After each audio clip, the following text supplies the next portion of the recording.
the capital city of Andhra Pradesh.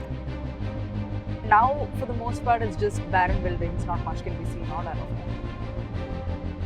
It was supposed to be residential quarters for judges, judicial officers, bureaucrats, other officers working in the Amaravati region, but all of them lie abandoned here. This whole place gives a very eerie feeling. It's almost like a ghost town.